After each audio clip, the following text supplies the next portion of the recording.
Ever since I started keeping chickens in my backyard, I realized that my eggs were mysteriously disappearing every week. It wasn't until I installed security cameras that I discovered the truth. Karen from the HOA, that nosy, bossy neighbor, was the thief. Instead of confronting her head-on, I decided to take my revenge the right way. I replaced all the fresh eggs with hatching eggs, full of embryos almost ready to hatch.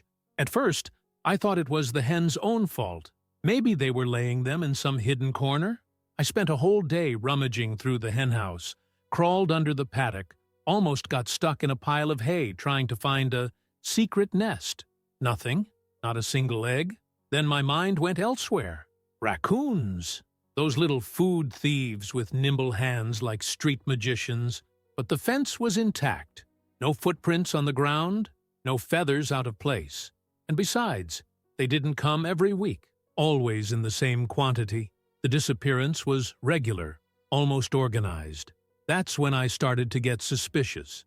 The neighborhood wasn't very busy, but there was her, the woman who made a point of reminding everyone at every opportunity that she was in charge of the residents' association. She was always poking around where she didn't belong, always finding an excuse to prowl around other people's houses. One day, while I was watering the plants, I saw her sneaking out of the side of my yard. The detail? With a wicker basket in her hand and, if my eyes weren't playing tricks on me, I saw an eggshell peeking out from between the cloths covering the basket. That's when it all made sense. This bastard took my eggs every week as if she had a right to them. It could just be a coincidence. But knowing that woman, I really doubted it. So I decided to test it out. The next morning, I stopped taking the eggs and watched. Nothing happened immediately. But around lunchtime, I went to the window, and there she was again, walking along the side of my house. I followed her with my eyes to the chicken coop. She stopped, looked around, and when she thought no one was watching, she opened the gate as naturally as if she'd been doing it for ages.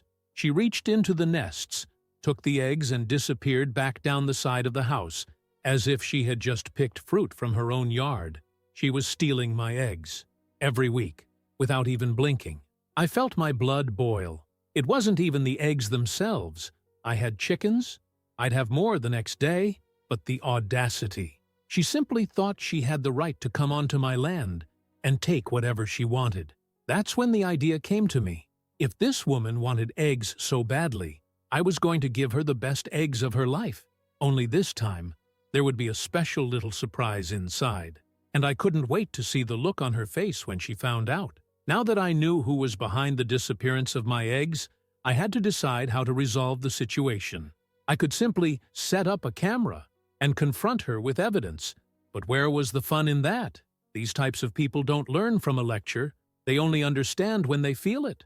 So, if that woman wanted to play farmer at the expense of others, I was going to make her little game a lot more interesting.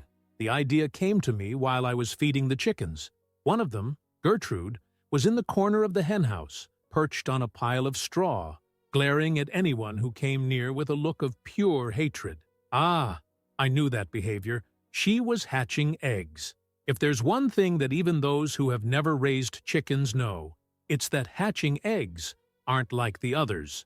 Firstly, because they have a slightly more developed content than expected.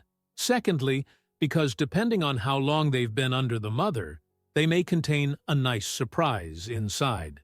Now, imagine someone coming into my yard every week, stealing eggs to make a nice breakfast, and, on any given day, breaking one into the frying pan and seeing a little chick embryo oozing out along with the yolk. Yes, that was perfect. I spent the next 2 weeks letting Gertrude do her job. She hatched, protected, and warmed the eggs like the good mother she was. Meanwhile, I carried on pretending I didn't know anything. I let the eggs disappear and kept a blank look on my face when I met the woman in the street. If she noticed that I was paying too much attention, she might get suspicious. Finally, when the eggs were ready, I made the change. With all the care in the world, I took some of the hatched eggs from under Gertrude, narrowly escaping being pecked because she wasn't happy about it. and placed them strategically in the nests in the henhouse. The rest was just waiting, and it didn't take long. The next morning, I woke up early and peeked out of the window. Like a Swiss watch, there she was, basket in hand. She walked over to the henhouse with the calmness of someone who has been doing this for years, opened the little gate, and started collecting the eggs, completely oblivious to the fact that her breakfast was about to become a scene worthy of a horror movie. She took them all the hatched eggs. Did she hold back? Of course not. She even grabbed a few more from the pile that I had purposely made more visible.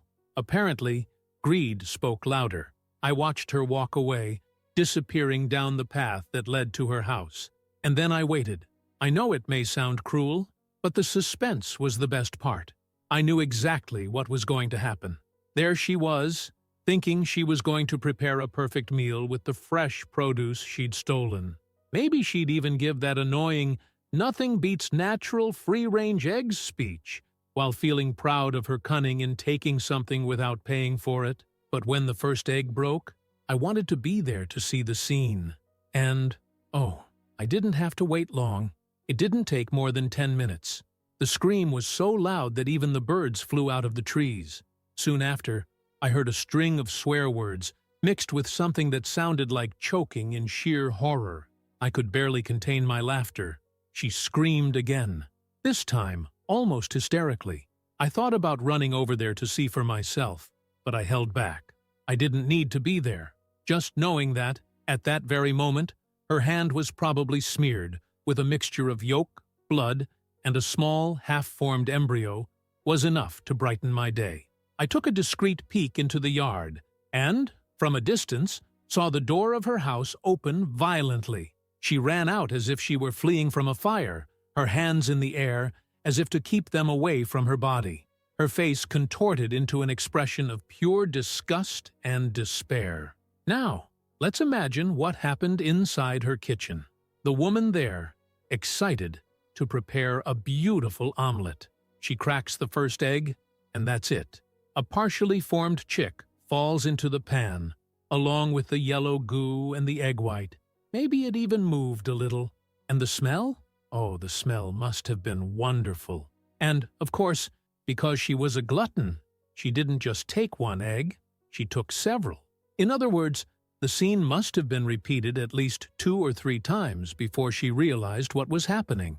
If I had known that such a simple revenge would bring so much satisfaction, I would have done it much earlier. Now, the big question was, what was this woman going to do after that? She had 2 options: admit the crime and try to get back at me, which would mean confessing to stealing my eggs, or keep quiet and pretend nothing happened. And, knowing this woman, I knew the next scene would be even better. That morning was undoubtedly one of the most satisfying of my life. Nothing beats the feeling of knowing that a thief got exactly what he deserved, and all without me having to get my hands dirty. Well, she got her hands dirty. After the screams of sheer horror, I peeked out from afar. She was still in the yard, waving her hands in the air as if trying to get rid of something invisible. Her face was so red, it looked like it was going to explode. She looked at the house, at her hands, at the basket, and then let out another choked cry. I had to hold myself back. It's never been harder not to laugh out loud. But of course, the show wasn't over yet. After collapsing in the backyard for a few minutes, the woman finally ran back into the house. And that's when the fun really began. Less than an hour later, I saw a shadow approaching my gate. It was coming in fast, furious, and, oh, of course, there was the basket of eggs in one hand, what was left of them anyway. It looked like a courtroom scene, as if she were carrying the murder weapon. She knocked on my gate with unnecessary force, which gave me even more pleasure in ignoring her for a few seconds before opening it. "How desperate is that, ma'am?" When I finally answered, I made sure to look as innocent as possible. "Ah, good morning. Is something wrong?" She widened her eyes. Her face was still red, and her normally impeccable hair was a little disheveled. Apparently, the traumatic experience with the hatching eggs had been enough to mess with even her spirit. "Do you have any idea what happened?" she shouted, lifting the basket as if it were a trophy. The scene was beautiful. I could see some remnants of broken bark, a gooey liquid that was already half dried out, and, of course, the unmistakable shadow of what had once been a chick. Oh my God, that was better than I expected. But, of course, I had to keep up the impeccable performance. "I have no idea," I replied, frowning with fake concern. "Something wrong with the eggs?" She pressed her lips together so tightly that it felt like her teeth were going to pierce the skin. "They were ruined. That's dangerous. You have to be more careful with your animals." The audacity of this woman! The audacity! She had the nerve to come to my house and demand that I be more careful with the eggs she was stealing? That's when I understood her dilemma. She couldn't accuse me on purpose.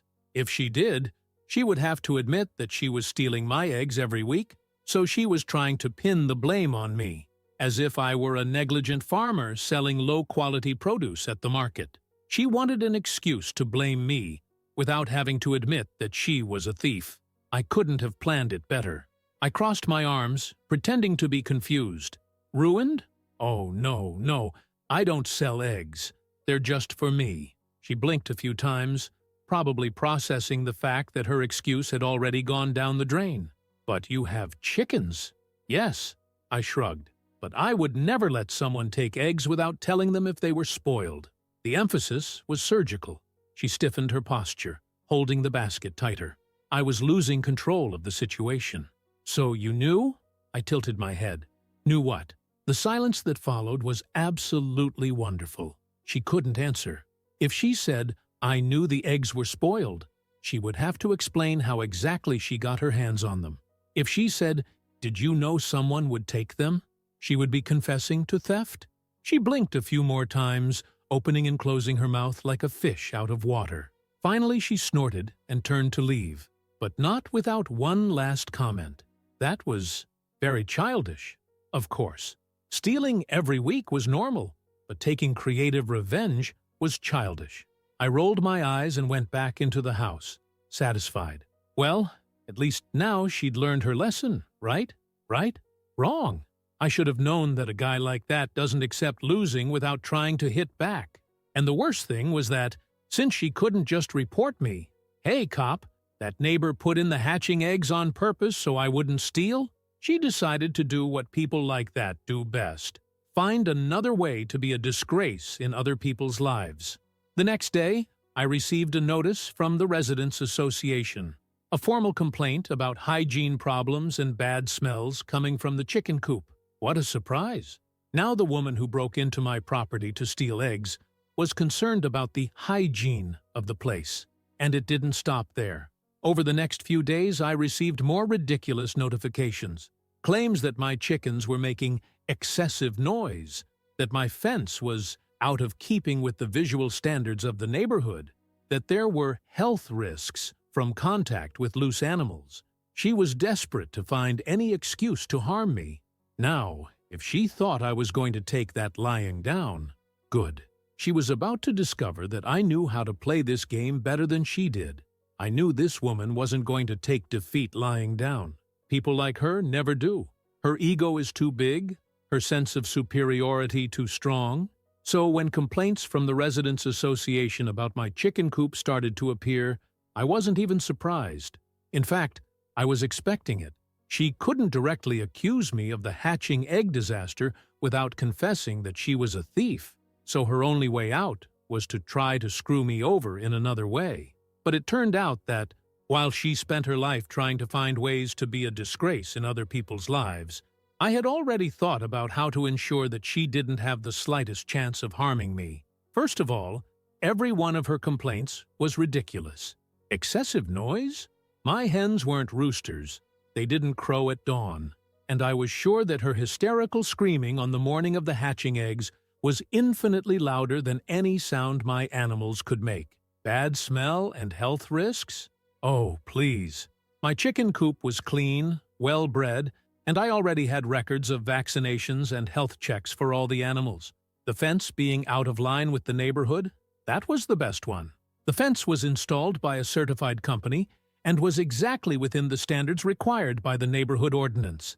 In other words, she was just trying to suffocate me with bureaucracy.